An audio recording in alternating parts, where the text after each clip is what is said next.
Proper application of Bonduit. When we start this, you'll want to cut the ends of your PVC and your polyethylene square to start off with. First of all, we'll sand the coupling. Just run the sandpaper around it a few times. It just has to be slightly roughed up. It doesn't have to be totally roughed up. Then take your sandpaper, put it around your pipes, and just sand, just to take off the right edge of those. Same with your polyethylene. The polyethylene is the one that you're going to need to sand a little better, just because of the low energy of the plastic. But again, it doesn't take long. After we get this done, we have both sides of the coupling sanded, both ends of the PVC and the polyethylene sanded. They are ready to be mated. We'll want to take some TR.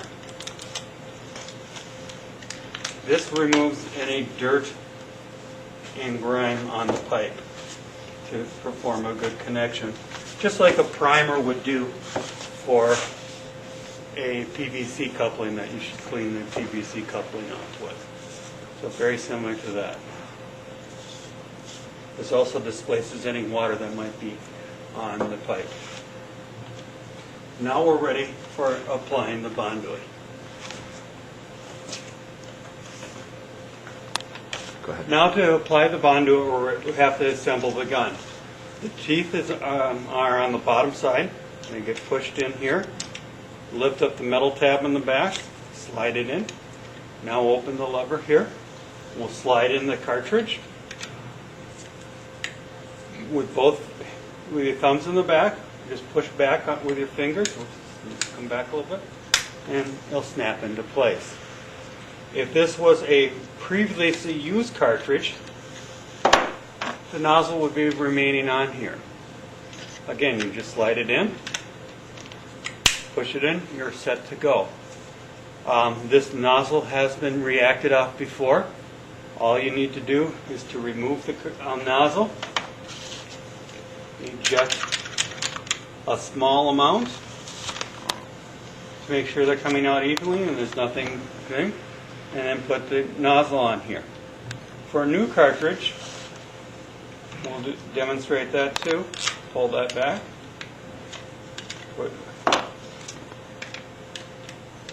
We'll slide this in, take off the tip here. This piece can be thrown away. Slide a tip on, before you slide the tip on, again, prime the cartridge. One side will be overfilled to the other. You just keep on pumping until they both start coming out. Then they're ready to put the nozzle on here. Now we pump up the nozzle, and it'll come out a uniform gray. Now we're ready to apply it. Well, all we'll do is make a zigzag pattern on the conduit, about the depth of the conduit, the coupling.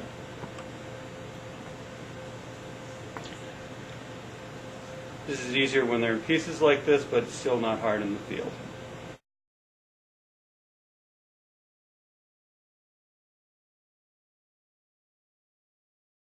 You just slide this in here. That piece is already installed. We can smooth the ends to make them look nice, but this is not necessary. Now we can do the other side. Again, we'll make a zigzag pattern. Again, we can go all the way upside down. It's a very thixotropic material, so it doesn't drip. We'll just keep on going here. It hangs very well onto the piece. Again, we'll try doing as much twisting as we can, putting the pipe together. Again, just run your finger around it to smooth it off. Again, that is not necessary, just makes the joint looks good. And then we're applied it. Again, we're going to let this sit for 1 hour and then do a pull out on this one. So we'll just leave that set here.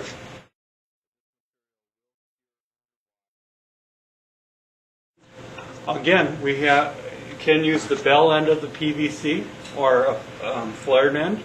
These actually make life a lot easier.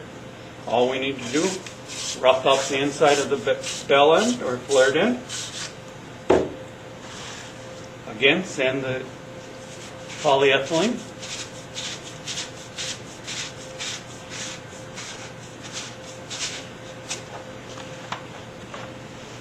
Now we're ready to apply the Bonduit on here. Again, I didn't have to prime it this time. The Bonduit will last about 4 minutes before you have to throw away the tip. So we can use the tips for more than one coupling if you get everything prepared ahead of time. Now again, you can just slide it in. Again, you try twisting it a little bit as you're pushing it in. Make it smooth on the ends just to make it look nice. And that one's all done. That's a lot quicker, the flared end.